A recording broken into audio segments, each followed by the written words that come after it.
your DEI. I am chief. I am the duly elected incumbent DA of Fulton County.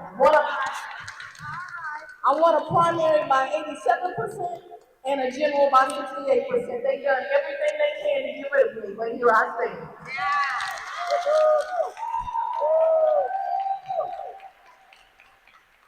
As we stand here at the close of Women's History Month, I'm just so honored to be here. I did not plan to be a speaker. My good friend, Mr. Griggs, called me and said, "Oh, can you come to your brunch?" I said, "Absolutely, send me the link. We'll be there." And then yesterday when we called, he's like, "Do you mind giving words?" And so it's really humbling to be on the stage with these honorees. And of course, I'm humbled to be asked to speak today. And I'm going to echo a lot of what Attorney McClure said. We are really standing in a special time in history, a time where we are threatened for doing our jobs and for seeking justice. But what I want to tell you is they picked the right lady at the right time.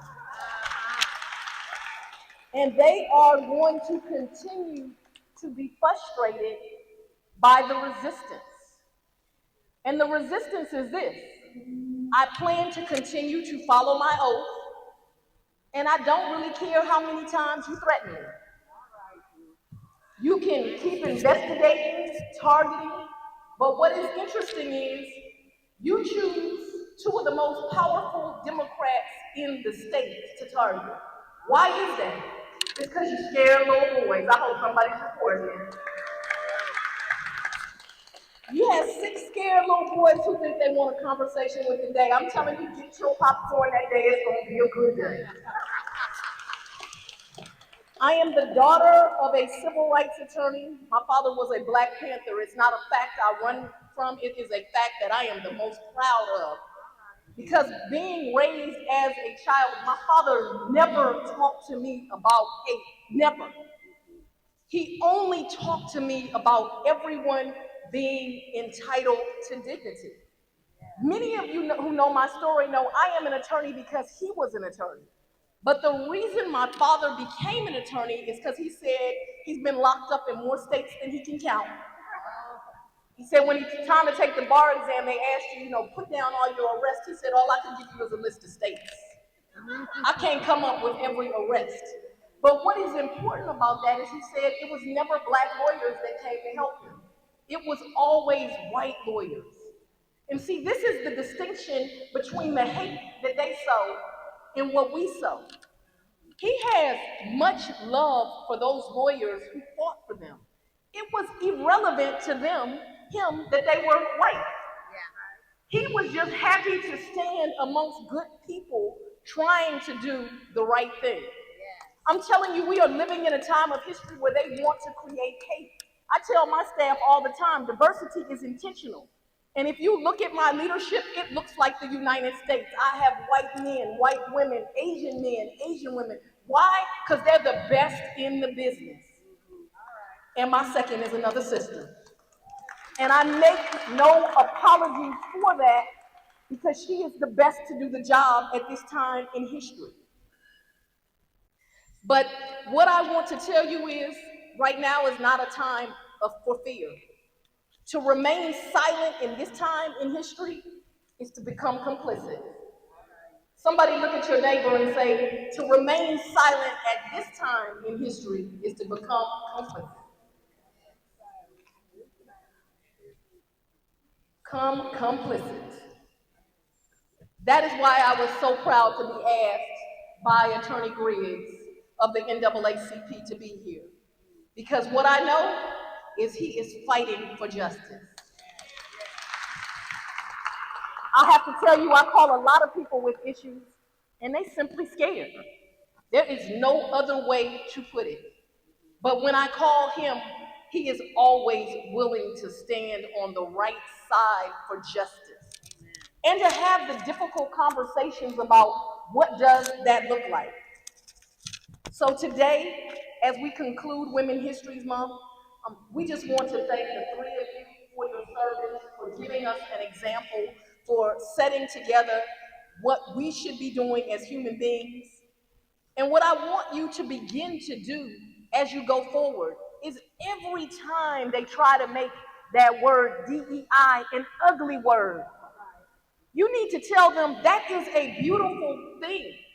The reason the United States is such a great country is because we are diverse. That is what actually makes us great. So I must admit I'm full. I'm full right now because we have had an opportunity to celebrate Black excellence. And I'm so proud of the honorees, all of which I know, two of which I've had the honor to work with for years. And you guys truly are the epitome of women's empowerment for the work that you've done. I want to thank the Spelman College NAACP, who is in the back over there. Please give them a round of applause. One thing I can say about Spelman's NAACP, whenever we call on them, they're already there. Already. So I'm proud of you lovely ladies. Continue to hold up the torch.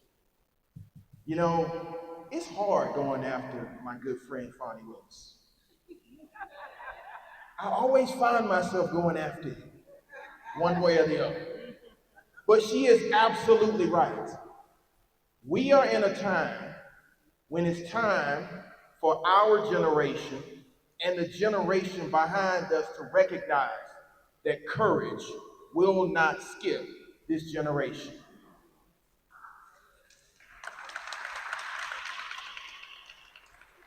There are individuals running around this country, running around this state, running around this county that want to demonize all things that are different, whether that's about gender, whether that's about color, whether that's about creed, whether that's about religion or lack of religion, whether or not that's about who you love or who you choose to love, or whether or not you just aren't a rich white man. And I'm here to send you a message. We at the NAACP have never been scared to fight against white supremacy. Never been scared to get in a little good and necessary trouble. Never been scared to stand up for the rights of women. Let me be clear, and I know she knows this, but I'm gonna reiterate it to everyone. If anyone comes against our D's district attorney for her doing her job and protecting the people of Georgia, she's not fighting by herself.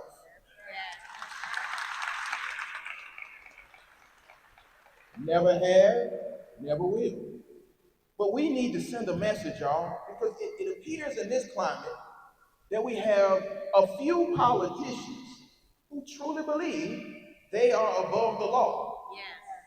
Now, it's strange for me, being a defense attorney by trade, to actually agree with prosecutors.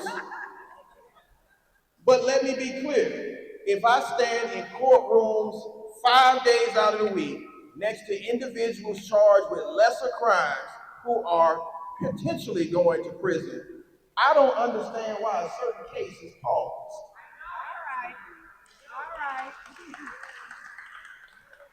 So I'm going to say what Madam DA can't say. There are 9 justices right down the street who are sitting on this case. It's time for the voters to have a conversation with them and ask them what's taking so long on this appeal. The evidence is clear.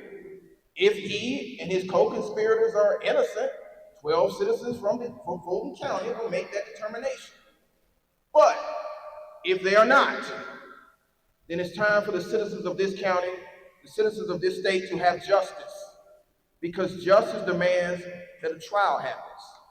So while there's a lot of hot air being blown from Washington about rolling back LBJ's executive orders, about dismantling the Department of Education, about having our college students wonder and worry whether or not diversity, equity, and inclusion will continue, I have a message.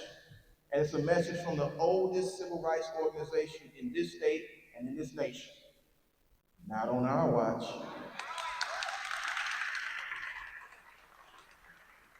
You know, in Georgia, we stand on the shoulders of giants.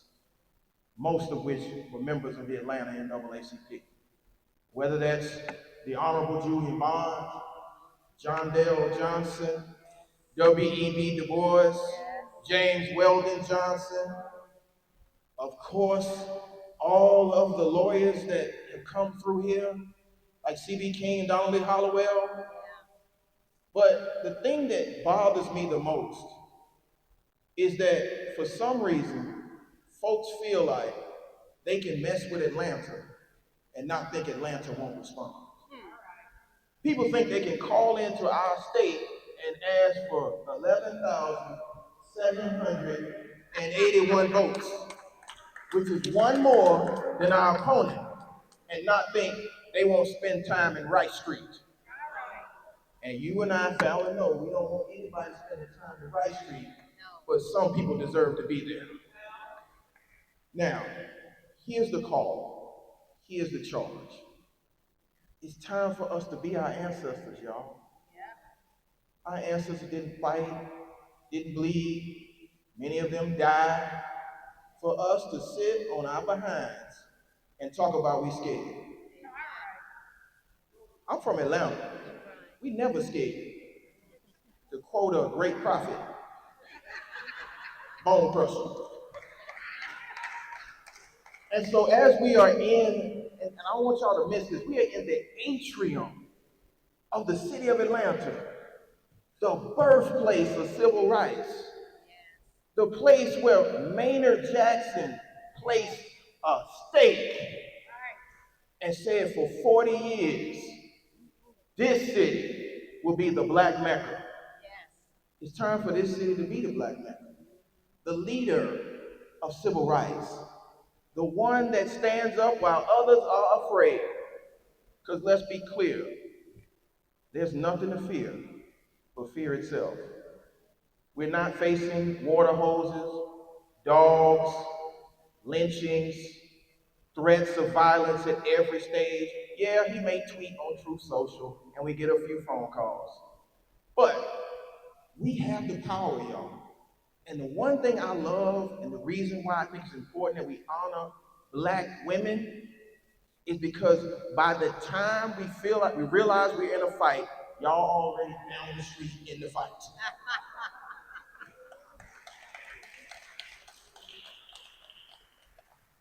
So I wanted to honor y'all.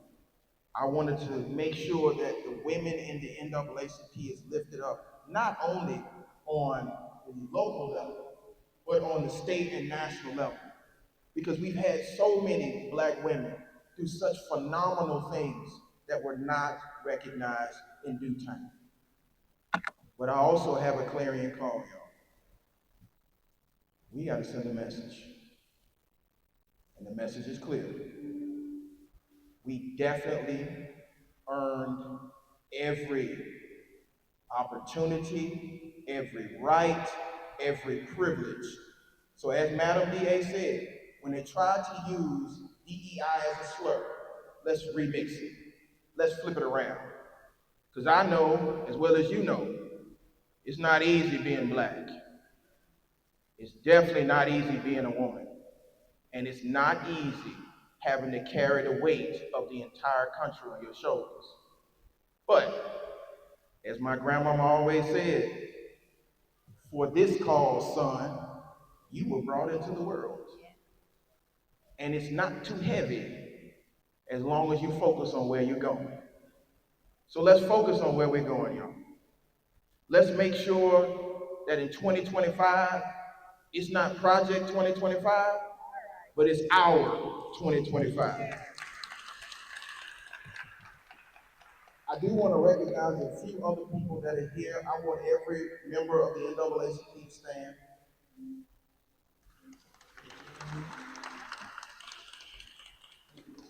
There's one not standing.